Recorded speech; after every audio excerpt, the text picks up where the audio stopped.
After spending more than 33 years on death row, Curtis Windham was executed by the state of Florida. The sentence was carried out on August 28, 2025, at Raiford State Prison, marking the end of one of the darkest chapters in Orange County's criminal history.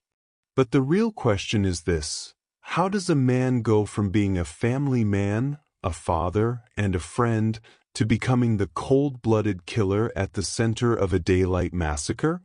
He wasn't a stranger to his victims. He knew them, shared history, shared trust, and even a child. Yet, in just a few hours, he would take 3 lives, shatter a community, and seal his own fate forever. This is not just the story of a crime. It's the story of revenge, resentment, and a choice that ended with Windham strapped to a gurney more than 3 decades later. Welcome to True Crime Archives. Subscribe for more true crime stories. February 7, 1992, began like any other Friday in Orange County, Florida. The weather was mild. People were at work, kids were in school, and life moved in its usual rhythm. Nothing about that morning suggested the violence about to unfold.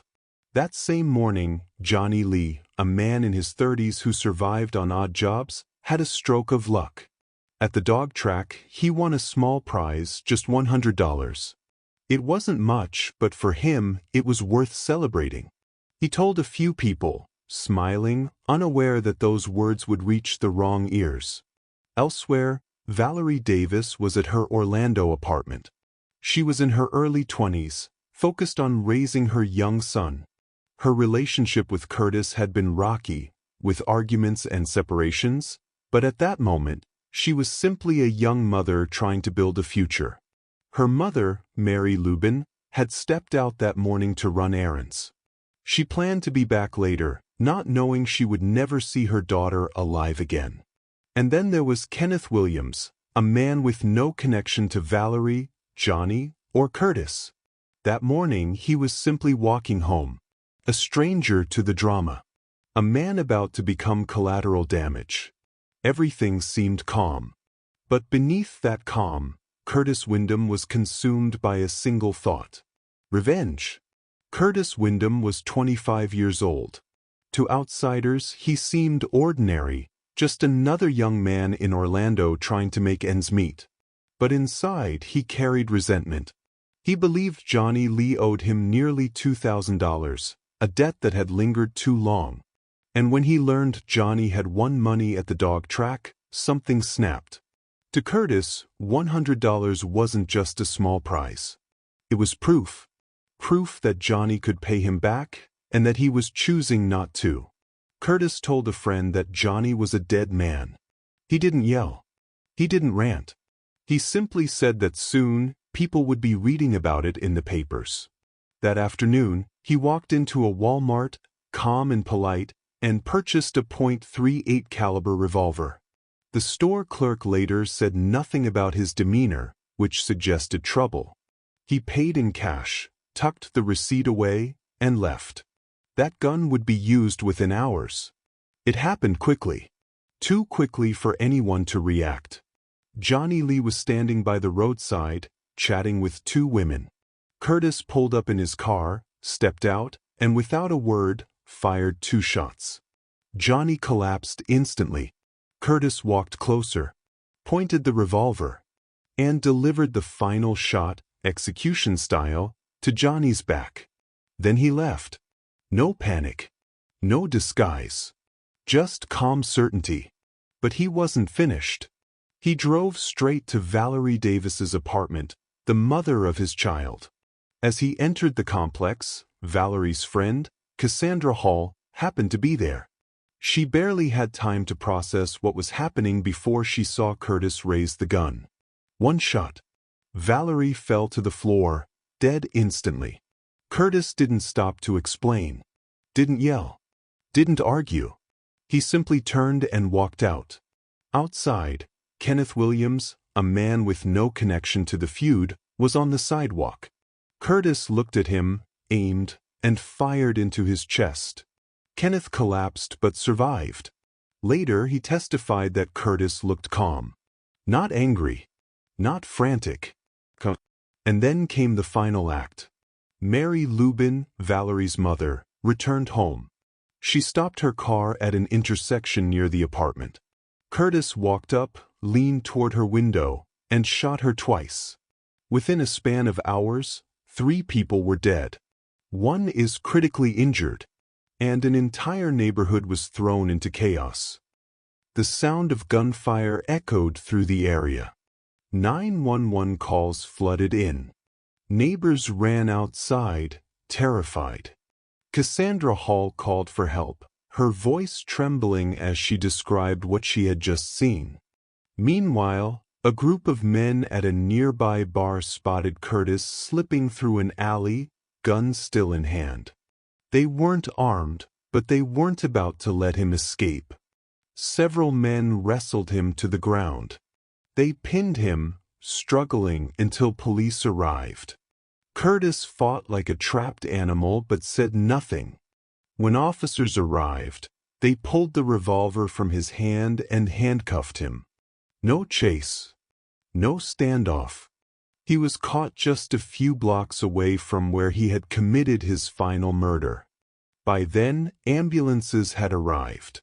Kenneth Williams was rushed to the hospital. Valerie and Mary were gone.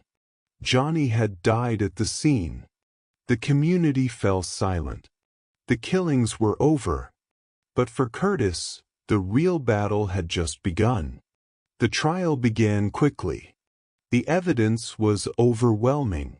Eyewitness testimony placed Curtis at every scene. The Walmart receipt for the revolver was in his pocket. Ballistics matched the gun to all 3 murders. On March 3, 1992, a grand jury indicted him on 3 counts of first-degree murder and 1 count of attempted murder. Prosecutors made their position clear from the start. They would seek the death penalty. The defense argued jury bias. They claimed some jurors had been excluded based on race. They argued testimony had been improperly admitted. But the Florida Supreme Court rejected those claims. Curtis showed no emotion in court. No apology. No explanation. On August 28, 1992, exactly 33 years before his execution, he was found guilty on all charges. In November, the judge sentenced him to death for each murder, plus 22 years for the attempted murder of Kenneth Williams. From 1992 to 2025, Curtis sat on Florida's death row. He lived in solitary confinement, spending 23 hours a day inside a small cell. His appeals stretched on for decades. He argued ineffective counsel. He argued for improper jury selection. He claimed that mitigating evidence was not considered. But court after court rejected him. In 1995, the U.S. Supreme Court refused to hear his case. In later years, new appeals were dismissed as repetitive. For the public, his name faded. But for the families of his victims, the wounds never healed. In July 2025, Governor Ron DeSantis signed the death warrant. Curtis's daughter begged for mercy. She had already lost her mother and grandmother. Now she stood to lose her father. How can you look at yourself with a clear conscience and say, "I want him to die"? But the decision was final. On August 28, 2025, Curtis Windham was executed by lethal injection at Raiford State Prison. He was 59 years old. His final meal and last words were not made public. His name was removed from Florida's death row registry. And just like that, a chapter closed. Curtis Windham had choices. He could have sought justice. He could have walked away. Instead, he chose violence. He chose revenge. That decision destroyed 3 lives, scarred an entire community, and condemned his own family to decades of pain. 33 years later, that decision ended his life, strapped to a gurney in a Florida prison. Was justice served? Or was it just another cycle of violence that left only grief behind? That's for you to decide. If you found this case insightful, consider leaving a comment, subscribing, and watching more stories like this one, some even more shocking, by clicking on the screen now.